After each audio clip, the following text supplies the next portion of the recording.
இன்னைக்கான வீடியோ தாங்க வந்திருக்கு. வீடியோ வந்து சூப்பரா இருந்துச்சு அப்படின்னு தாங்க சொல்லணும். நம்ம சென்னையில அதாவது தனம் வந்து போட்டி விளையாடுறதுக்கு சென்னைக்கு வந்திருக்காங்கல்ல, அந்த இடத்துல வச்சுக்கிட்டு பார்த்துக்கிட்டோம்னா, நம்ம கதிர் அதுக்கடுத்து ரகுராம் 2 பேருமே சண்டை போடுறாங்க அப்படின்னு தாங்க சொல்லணும். ஏன் எதுக்குன்னு பார்க்குறோமா சேனலை மட்டும் மறக்காம லைக் அண்ட் சப்ஸ்கிரைப் மட்டும் பண்ணிருங்க. ஃபர்ஸ்ட்டு எடுத்த உடனேயுமே வந்து நாளைக்கு வந்து சென்னையில வந்து போட்டி. அதனால இன்னைக்கே கிளம்புனா தான் சரியா இருக்கும். போய் ரெஸ்ட் எடுத்துட்டு நம்ம அங்க வந்து வெயிட் பண்ணிட்டு நாளைக்கு விளையாடலாம் அப்படின்னு சொல்லிட்டு, நம்ம ரகுராம் இருக்கார்ல, அவர் வந்து இன்னைக்கே தனத்த வந்து கிளம்ப சொல்றாங்க. காலையிலேயே அவங்க வந்து கிளம்பிக்கிட்டு இருக்கிற மாதிரி தான் காட்டிக்கிட்டு இருக்காங்க. இவங்க வந்து ஊருக்கு போகிறது தெரிஞ்சுக்கிட்டு கதிர் வந்து விடிய காலையிலே எந்திரிச்சு சாமிகிட்ட போய் அர்ச்சனை பண்ண போயிடுறாரு. அதாவது நம்ம தனம் இருக்காங்கல்ல, அவங்க வந்து நல்லபடியாக விளாடணும், வின் பண்ணணும் அப்படின்னு சொல்லிட்டு கதிர் காலையிலே எந்திரிச்சு அவர் வந்து அந்த கோயிலுக்கு போயிடுற மாதிரி தான் காட்டிக்கிட்டு இருக்காங்க. தனம் எந்திரிச்சு பார்க்காங்க. என்ன அப்பா வேற வந்து சீக்கிரமாக வந்து சென்னை போயிடுவோன்னு சொல்லிக்கிட்டு இருக்காரு. இவன் எங்கே போனான், இவன் ஆளவே காணோம், கதிரை காலையிலேருந்து தேடிக்கிட்டு இருக்கேன், ஆளவே காணுமே அப்படின்னு சொல்லிட்டு மாயா கிட்ட போய் கேட்போம் அப்படின்னு சொல்லிட்டு மாயா கிட்ட போய் கேட்காங்க. ஏ மாயா, கதிரை பார்த்தியா அப்படிங்கிற மாதிரி சொல்கிறாங்க. இல்லையே தனம், நானும் காலையிலேருந்து பார்த்தேன், அவனை ஆளை காணோம், அவன் எங்கே போனான்னு தெரிலையே அப்படிங்கிற மாதிரி சொல்லிக்கிட்டு இருக்காங்க. அப்பா வேற வந்து இப்போயே சென்னை கிளம்பணும்னு சொல்லிட்டாரு. ஆனால் நம்ம கதிரை வந்து காணோம், எங்கே போனானே தெரியலை, அவனை பார்த்து சொல்லிட்டு போகலான்னு நினச்சிக்கிட்டு இருக்கேன், ஆனால் அவன் எங்கே போனான்னு தெரியலையே, இப்படி பண்ணுவானா அப்படின்னு சொல்லிட்டு தனம் வந்து ஒரு மாதிரி கடுப்பில் இருக்க மாதிரி காட்டிக்கிட்டு இருக்காங்க. அவங்களுக்கு வந்து கிளம்புறதுக்கு மனசே இல்லை. இங்கிட்டு பார்த்தா ரகுராம் வந்து கிளம்பிட்டாரு.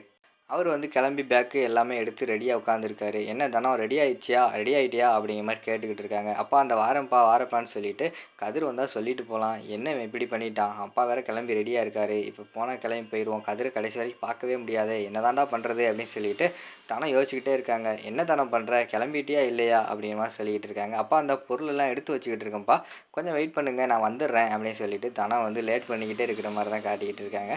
டைம் ஆயிடுச்சு அப்படிங்கிற மாதிரி சொல்லிக்கிட்டு இருக்காங்க. அதுக்கடுத்து தனத்துக்கு வந்து என்ன பண்ணுறேனே தெரில.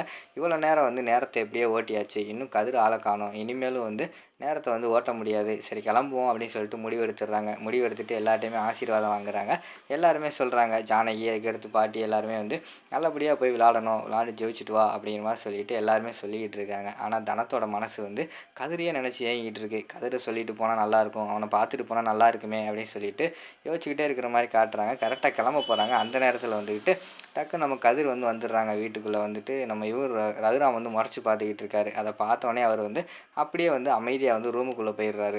கதிர் ரூமுக்குள்ளே போகிறத வந்து தனம் வந்து பார்த்துடுறாங்க. இப்போ என்னடா பண்ணுறது அப்படின்னு சொல்லிட்டு யோசிச்சுட்டே இருக்காங்க. அப்போ தனம் வந்து, அப்பா ஒரு நிமிஷமா, ஹேண்ட்பேக் வந்து மறைஞ்சு ரூம்லேயே வச்சுட்டு வந்துட்டேன் அப்படிங்கிற மாதிரி சொல்கிறாங்க. என்னம்மா நீ இவ்வளோ நேரம் லேட் பண்ணிக்கிட்டு எடுத்து வச்சுக்கிட்டு இருக்கேன், அது பண்ணுறேன் இது பண்ணுறேன்னு சொல்லிட்டு இப்படி லேட் பண்ணிக்கிட்டு இருந்தால் என்ன அர்த்தம், போ சீக்கிரமாக எடுத்துகிட்டு வா அப்படின்னு சொல்லிட்டு அந்த இடத்துல வந்து ரகுராம் வந்து அனுப்பி வைக்காங்க. மாயா வந்து புரிஞ்சுக்கிறாங்க. ஓ, கதிர் வந்தவொடனையும் அவன் போனவொடனையும் பின்னாடியே போய் அவனை பார்த்து பேசுறதுக்காக போயிருக்கியா, சரி சரி அப்படின்னு சொல்லிட்டு அந்த இடத்துல வந்து மாயா வந்து அமைதியாகவே இருக்கிற மாதிரி காட்டுறாங்க. அங்கே பார்த்தா உள்ளே வந்து கதிர் வந்து உட்காந்துருக்காங்க. என்ன கதிர், எங்கே போன, நீ எங்கேன்னு சொல்லிட்டு நான் தேடிக்கிட்டே இருந்தேன், கடைசி வரைக்கும் வந்து போக மனசே இல்லை எனக்கு அப்படிங்கிற மாதிரி சொல்லிக்கிட்டு இருக்காங்க. இல்லைத்தனா, நீ நாளைக்கு விளையாட போகிறேல, அதனால் வந்து உனக்கு கோயிலில் போய் வந்து அர்ச்சனை பண்ணிட்டு வந்தேன் அப்படிங்கிற மாதிரி சொல்கிறாங்க. இந்தா திருநீர் எடுத்துக்கோ அப்படிங்கிற மாதிரி வந்து சொல்கிறாங்க. இல்லை இல்லை, நான் எடுக்க மாட்டேன், நீயே உன் கையால் வச்சு விடு அப்படிங்கிற மாதிரி சொன்னோடனையும் நம்ம கதிர் இருக்கார்ல, அவங்க வந்து தனத்துக்கு திருநீர் குங்குமம் எல்லாமே வச்சு விட்ற மாதிரி காட்டுறாங்க. பேக்ரவுண்டில் வந்து லவ் சாங் போட்டு சூப்பராக காட்டிக்கிட்டு இருக்காங்க. அடுத்த சீனில் வந்து சரி அப்பா கூப்பிட்டாரு நான் கிளம்புறேன் அப்படின்னு சொல்லிட்டு தனம் வந்து கிளம்புறாங்க. சரி பார்த்து போ, நல்லா விளாடு அப்படிங்கிற மாதிரி சொல்கிறாங்க. டேய் நீ சென்னை வருவேல அப்படின்னு சொல்லிட்டு தனம் வந்து கேட்குறாங்க. ஏய் நான் வராமல் எப்படி, நான் ஆல்ரெடி வந்து டிக்கெட்டு போட்டேன், எனக்கு வந்து பஸ் இன்றைக்கி நைட்டு தான் இருக்குது, சரியா, நான் நைட்டு கிளம்பி காலையில் அங்கே இருப்பேன் நீ விளாட்ற இடத்துல, ஒன்றும் கவலைப்படாத, உனக்கு நான் சப்போர்ட் பண்ணுறேன், என்னோடய ஃபுல் சப்போர்ட்டு உனக்கு தான் அப்படின்னு சொல்லிட்டு அந்த இடத்துல கதிர் வந்து சொல்லிடுறாங்க. சரின்னு சொல்லிட்டு ரகுராம அதுக்கடுத்து தனம் 2 பேருமே கிளம்பி போயிடுறாங்க. அதுக்கடுத்து மாயாவும் சொல்கிறாங்க, டேய் நானும் வரேன், கதிருக்கு தனத்துக்கு வந்து சப்போர்ட் பண்ண நானும் வரேன் நைட்டு அப்படிங்கிற மாதிரி சொல்கிறாங்க. சரி வா 2 பேர் சேர்ந்தே போயிடுவோன்னு சொல்லிட்டு கதிர் அதுக்கடுத்து நம்ம மாயா 2 பேருமே கிளம்பி சென்னை வந்துடுறாங்க.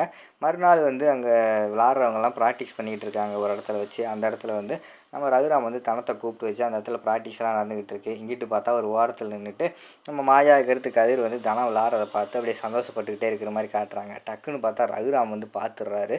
என்னடா இவங்க 2 பேர் எதுக்கு இங்கே வந்தாங்க அப்படின்னு சொல்லிட்டு விறுவிறுன்னு கடுப்பில் வராரு. வந்தவொடனே டேய் நீ எதுக்குடா இங்கே வந்த, உன்னை யாரா இங்கே வர சொன்னது அப்படின்னு சொல்லிட்டு கதிரை வந்து திட்ட ஆரம்பிச்சிடுறாங்க. இதை வந்து தனம் வந்து பார்த்துடுறாங்க. ஐயையோ, நம்ம தான் அவனை கூப்பிட்டோம், கடைசியில் அப்பா திட்டுறாரு, என்ன பண்ணுறதுன்னு சொல்லி யோசிச்சுட்டே இருக்காங்க.